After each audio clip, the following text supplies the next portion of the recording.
Hi, today I'm talking about the American film producer Paul Bern, who tragically died at the age of 42. Paul Bern was a German-born American film director, screenwriter and producer for M.G.M. Studios. He is best known for being Jean Harlow's husband, who died in mysterious circumstances. Paul was born Paul Levy in Wandsbek town in the Prussian province of Schleswig-Holstein, a district of Hamburg in Germany, on the 3rd of December 1889.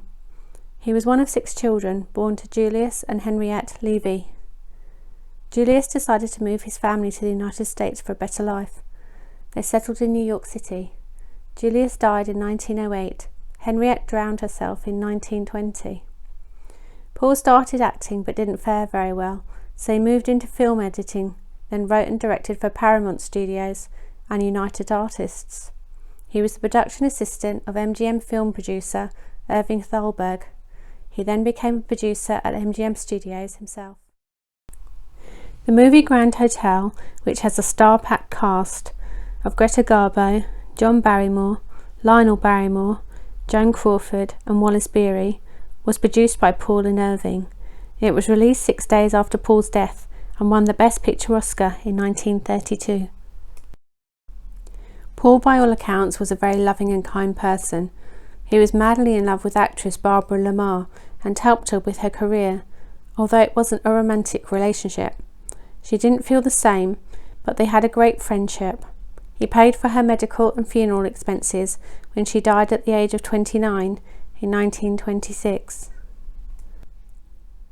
Silent movie actress Lucille Rickson, who died at the age of 14 from tuberculosis in 1925, was visited each week by Paul when she became bedridden.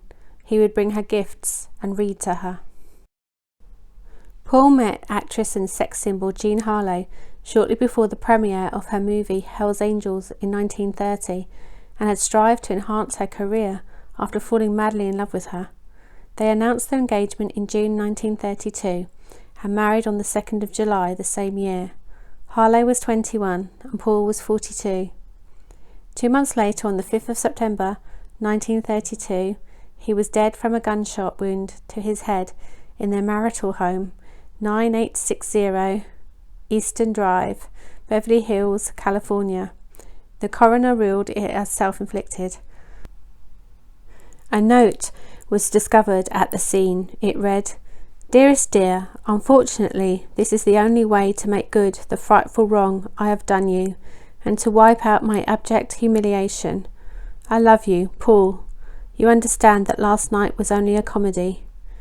In 1990, film producer Samuel Marx gave a different theory to what happened to Paul. He claims to have been at the house on the morning before the police arrived.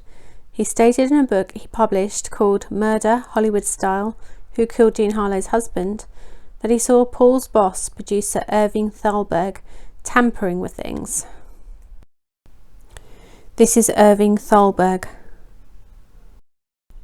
He also claims that on the following day, Louis B. Mayer, the head of M.G.M. Studios, said his death would be ruled as self-inflicted. I don't know whether I can say the word beginning with S on here, so I'm going to say self-inflicted, due to Paul's impotence.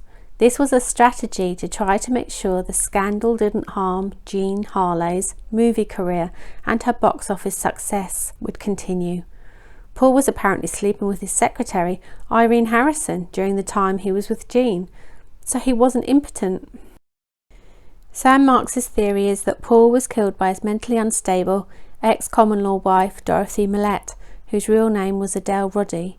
I don't have a copyright-free photo of her, but if you Google her you can find out what she looked like. She had spent time in a sanitarium in Connecticut because of her problems. 2 days after Paul's death, she drowned after she jumped overboard from the 285-foot-long paddle-wheel steamboat, the Delta King, when it was travelling from San Francisco to Sacramento, California. Dorothy's body was found at the Georgiana Slough that starts at the south end of Walnut Grove. A member of the boat staff found a piece of her clothing on the deck, and after a search was undertaken, the staff realised she was missing.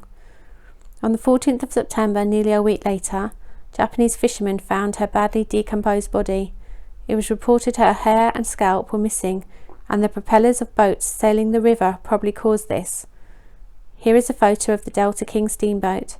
It is now moored in Sacramento, California, and it is a 44-room hotel. A clerk from the San Francisco hotel where Dorothy had been staying, named Ed Sullivan, was summoned by the coroner to identify the body. Dorothy was wearing an expensive black dress, silk underwear and silk stockings. Dorothy and Paul were in a relationship from 1911 until 1920. He financially supported her. Paul and Jean's housekeeper, Winifred Carmichael, stated that on the night before Paul's body was found, she had heard a car leave the grounds and speed away. This is thought to have been Dorothy. Winifred said a woman visited Paul on the night of his death. She claims they had drunk champagne and had taken a dip in the pool. The housekeeper said she had found a wet woman's bathing suit by the side of the pool. The theory is that Dorothy had tried to rekindle her romance with Paul, and Paul obviously rejected her, seeing that he was now married to the lovely Jean Harlow. It is thought that just after Paul changed out of his swimming trunks, Dorothy grabbed one of the 2 guns Paul owned from the bedroom and fired a bullet into his temple. Clifton E. Davis, the gardener, told police he had discovered blood near to Paul's favourite chair at the swimming pool. The cover-up initiated by film producer Louis B. Mayer included the gun was wiped with oil to remove fingerprints. His body was moved to the bedroom, and the .38 caliber revolver was placed into his hand to make it look like he had done it.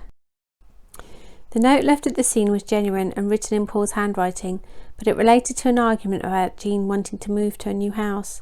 He had given Jean roses with the note. Jean, when questioned later, said, "I don't know what the note means."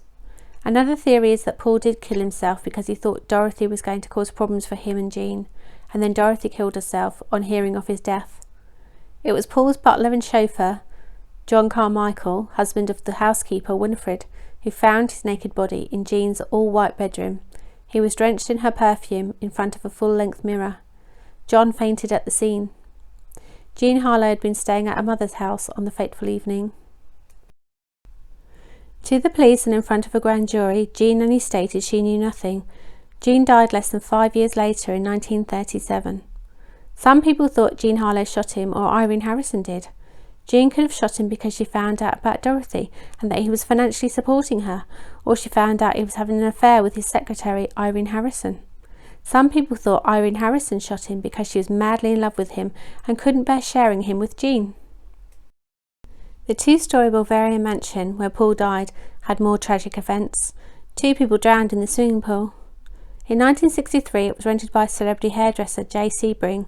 He loved the house, especially the gutter spouts, which were life-size, hand-carved wooden replicas of movie stars Mary Pickford, Douglas Fairbanks and Rudolph Valentino. Jay dated actress Sharon Tate from 1964 till 1966. She was staying in the house one night alone and apparently saw Paul's ghost. The apparition came into the bedroom and was busy searching for something. Sharon was so scared she rushed out of the bedroom, and this is incredible, but apparently she then saw another apparition tied to the post of the staircase, and it had its throat cut. She told Dick Kleiner in Fate magazine, "I saw something or someone tied to the staircase, whoever it was, and I couldn't tell if it was a man or a woman, but knew somehow that it was either J. Sebring or me. He or she was cut open at the throat." On the 9th of August 1969, members of the Manson family broke into Sharon's home at 10050 Cielo Drive in Los Angeles and murdered her and Jay, along with 3 others. The home is close to Jay's house. Sharon and Jay were tied together with rope around their necks. Jay was shot and stabbed and Sharon was stabbed. So did she have a premonition of that awful night? Here are Jean and Paul on their wedding day. Paul was cremated and his ashes were interred in the Golden West Mausoleum, Sanctuary of Faith, Section F96, Niche D at Inglewood Park Cemetery, 720 East Florence Avenue, Inglewood, Los Angeles, California. So Paul's death was terrible, wasn't it? Who do you think did it? Jean, Irene, Dorothy or Paul? If you like this video, please like, share, subscribe, press the notification bell. And I'll see you in the next one. Bye!